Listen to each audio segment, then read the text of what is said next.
Welcome in. Maybe not the video you were expecting here on Warchant TV today, but we bring you some positivity in these trying times. Ben Spicer, joined by Warchant recruiting reporter Matt LaSerre, and the Noles have added 2 3-star players in the 2025 class, and they come in the form of twin edge rushers, Darryll and Mandrell Desir. Matt, the floor is yours. Tell us what you can about the Desir brothers here and the pickup for Florida State. Yeah, this is kind of an interesting one because they haven't really visited a whole lot. I think the last time they both visited was in March, and that's when they got offered. Other than that, I don't think they maybe visited over the summer for camp, but I don't really think so. Again, it's just been normally we say follow the visits. This has been a weird one where that's not really the case. They decommitted from UCF yesterday and then quickly set an official. So they set the official like right after decommitting, and that made me think, all right, well, if they have a chance, at least they're going to go through the visit first and before anything changes or any decision is made. Nope. It was today they decided to commit already, just 24 hours after decommitting from UCF. So I guess you can call this one more of a flip than a decommit and recommit. But yeah, it's a big one just because you get 2 at a position that you didn't really have. Obviously, you lost Javion Hilson. Myron Charles wasn't an edge guy, but another D line. All you had was Kevin Wynn at the defensive line, whose commitment is also shaky right now. So you needed someone there that you know and like you trust to stay in this class at this point. And I think this is one that probably will stick, especially this late in the process, committing to somewhere, barring coaching changes, because that could obviously change everything. But in general, I think they're stick. I talked to Darryll. I did not talk to Mandrell. I talked to Darryll earlier today after he committed, and he seems fairly locked in with the build back the program kind of thing. Like, I want to be the one to make the change. Yeah, he had a lot of positives to say. I was reading your article, which you can check out on warchant.com. And, he said FSU was home. And like you mentioned, just the opportunity to flip the program around. Obviously, that's a thing that the coaches can sell at this point. But what else did Darryll have to say that kind of stood out to you? Oh, what really stood out to me was Jamari Howard, actually. So there's a lot of connections with this team with Miami Norland. Linebackers coach Randy Shannon actually went to Miami Norland, obviously the same high school as the Desir twins. So that's one connection right there. He was very involved in this recruitment. He told me that both JP and Randy Shannon were like equally his guys when it came down to it. They stayed on him the whole time, even when he was committed to UCF.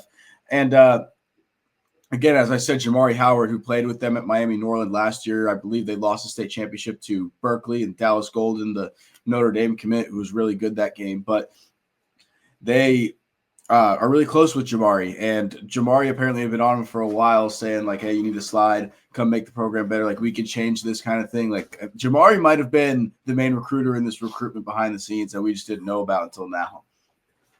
And looking at their player cards and some background into this, because I think people kind of shy away from the 3-star, especially losing Javion Hilson, who obviously is one of the most talented, if not the most talented defensive lineman in the 2025 class. But these Darryll especially had a nice offer list: Indiana, Kentucky, Syracuse, Pitt, Miami. What do you kind of like about him and what he brings to the table?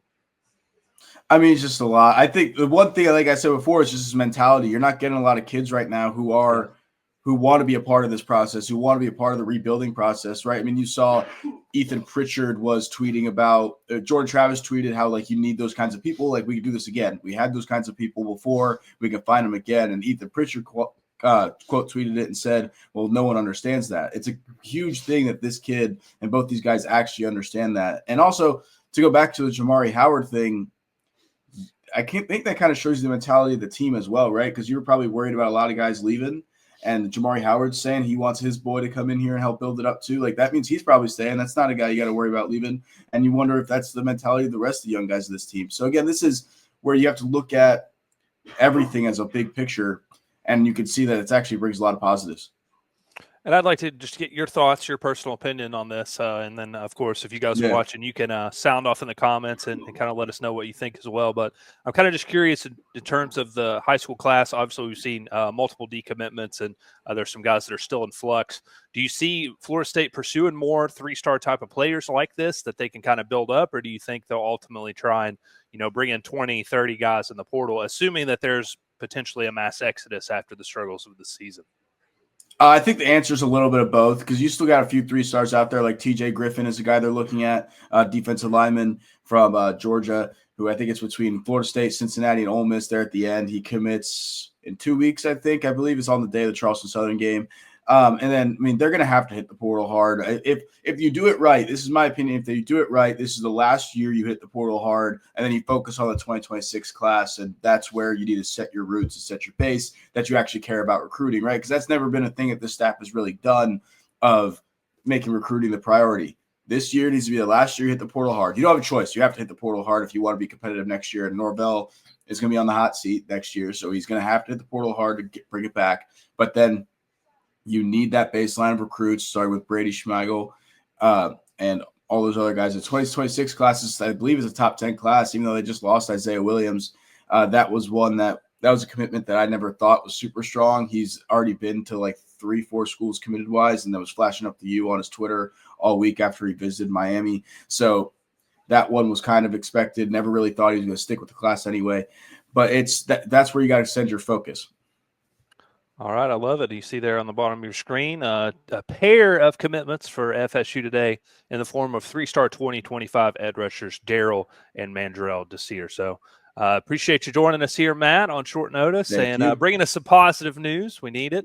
And the early signing day is, less than a month away now, so we can expect some more good news, hopefully, here coming up. Dude. That's normally not a day of good news for this fan base, so we'll tread lightly on saying good news. Well, definitely make sure you stay tuned. Premium Recruiting Board, that's where Matt and Michael will have all the latest. You can interact with other FSU fans as well. Head over to warchant.com to read Matt's articles on the Desir brothers. And, of course, stay tuned here to Warchant TV for all the latest news and coverage. Until next time, we'll see you then. Thanks for joining us.